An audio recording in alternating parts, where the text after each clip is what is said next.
So last week we did gaming consoles, Yes. and cousin of mine watches and loves the show every single week. Cam, he was absolutely livid at the decisions by us for getting rid of the GameCube. Okay. He said that's blasphemy. Did he say Dreamcast? He said Dreamcast. Yes, he said Dreamcast. My other cousin Raymond also agreed with him with Dreamcast. Their reasons were given. I told them to email the show with their gripes, and we will read those off on the air. Hey, if you're tuning in right now, leave some comments and we'll read them off. Yeah. So that was some actual physical feedback I got live for the gaming console one gotta go. What did the polls produce from last week? The polls produced, which I was expecting, that Dreamcast gotta go. I kind of had a feeling that people were going to shit on that system, that if they weren't, from our age group or ever played it or had it, that one was going to be the one to go. So I have a prepared statement that I would like to read from Donald about that. Everyone that said Dreamcast has no gamer knowledge at all, and I discredit all of their gaming skills and accolades.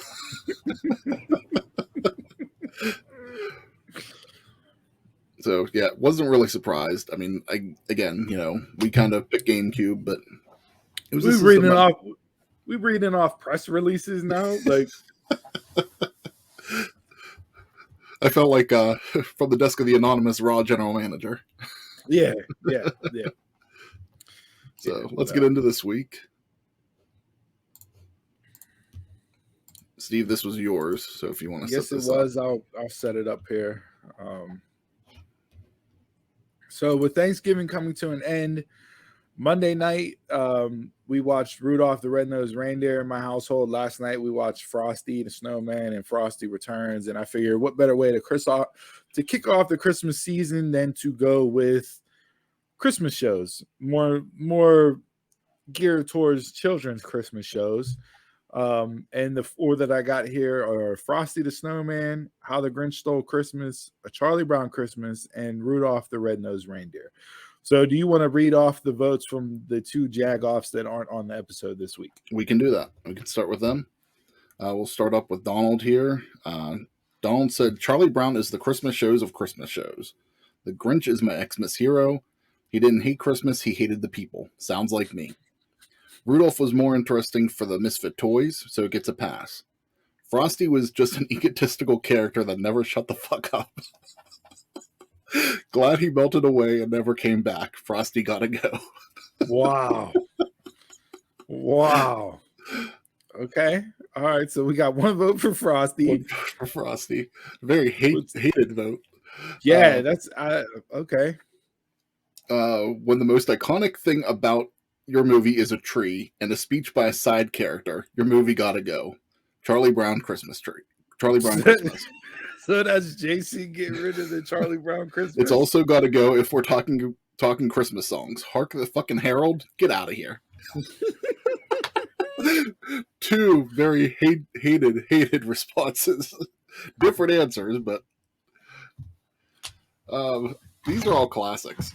I was not expecting the Scrooges to show up with this initial Christmas edition of One Gotta Go.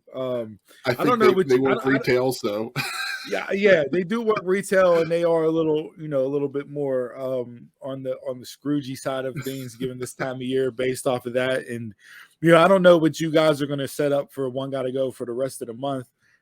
This one just came to me because of the shows that were on this week, so. Not a lot of Christmas cheer in those two responses from those two. I'll change it up. All of these are movies that are shows that I've watched on TV. So many of them, from a kid all the way up to now. The one that definitely isn't going anywhere for me is A Charlie Brown Christmas. That's the one that I will actually make the time to watch still. If I see Frosty, Grinch, Rudolph, cool. But if I miss it, I miss it. And so Charlie Brown Christmas, for those of you, that will air on PBS December 19th.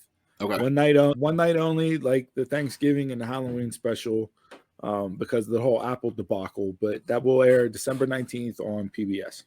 But if you do have Apple TV, at least you can watch it on demand whenever. But Yeah. if you don't, which I'm sure most people don't, Right. I enjoy the Grinch and I enjoy Frosty and I also enjoy Rudolph. But if I had to pick one, that if I had to take one out and I would never watch again, it would probably be Rudolph. I watch Frosty and the Grinch more than I watch Rudolph. So for me, Rudolph got to go. All right. Since this was my list and what I came up with, Charlie Brown Christmas, to me, that's the best one out of the Charlie Brown specials. If I had to rank the Charlie Brown specials, I would go with Christmas, Charlie Brown and the Great Pumpkin, and then the Thanksgiving special would be last for me. So that's the order I would rank those. But that one's definitely staying. Just iconic from that standpoint. My daughter loves Charlie Brown, Snoopy, so those are still watched in my house, and all of these are watched, which I'm glad as a parent that my daughter, she'll be 12 coming up here soon next month in January. 2 months because technically it's still November, but the fact that we still watch them as a family, like as a parent. See, I thought I would get a lot of flack on this list because I'm coming at it from a parent standpoint. So these have been watched consistently.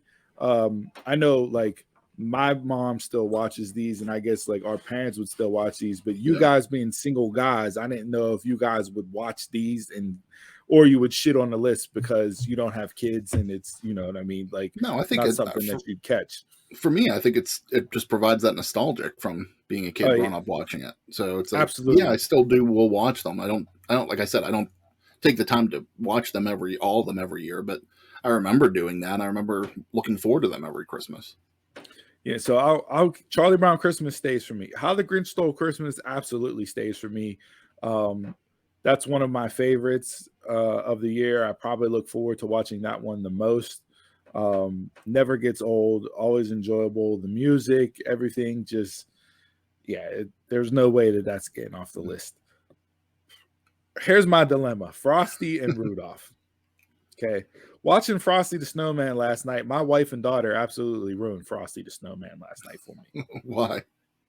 Well, watching it, my wife's like, all the kids are outside in the snow playing in the snow. None of them have pants on. They're wearing shirts. None of them have coats. Hardly just like out in the snow, not even dressed properly. And then, she goes and gets on the train with Frosty by herself, and her friends are just sitting there waving her goodbye. And my daughter's like, so her mom's not going to be mad at her for just getting on a train with a random guy that just appeared magically. So they completely had me looking at Frosty in another mindset that I've never looked at Frosty the Snowman before in my life, right? Rudolph, I watched that on Monday night, like I said, and I enjoy Rudolph. I like Rudolph, but like the whole misfit toys and the elf that wants to be a dentist, and then you add in the abominable snowman and Yukon Cornelius, and to me, there's just so many things thrown into that just, I don't know, like it just doesn't even make sense for me. When you look at it from that standpoint, like all the abominable wanted to do was have somebody to play with, and everybody was scared of him until his teeth got pulled out, and then he got a job because he could reach up and put stars on the top of trees. And Rudolph is a lot of shaming because you're different. Mm-hmm. You have a red nose, so you're outcasted. Your dad doesn't love you. Like there's so many just wrong undertones with that show because of that.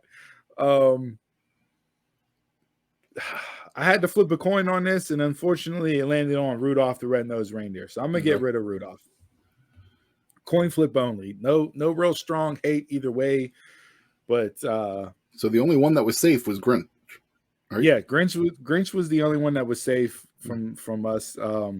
So hit us up on social media this week when we put out the polls. I got a feeling this one will be a good one to get the holiday season kicked off with, and should get a lot of feedback from you guys watching and voting on the polls. I'd be interested to see which way you go with it. Hopefully, you aren't like the two Scrooges that just completely hate-filled remarks. I'm glad he melted. Like, dude, you're like Those were great. And Hark the Angel Herald Sing is not a bad song, Jason. Like I mean, it may not be the best of the Christmas songs, but like the bashing of that was just a little uncalled for there. So, geez, you guys. All right. Well, that's it. That's for One Gotta Go. Hit us up. Let us know what you think when we put up the polls this week.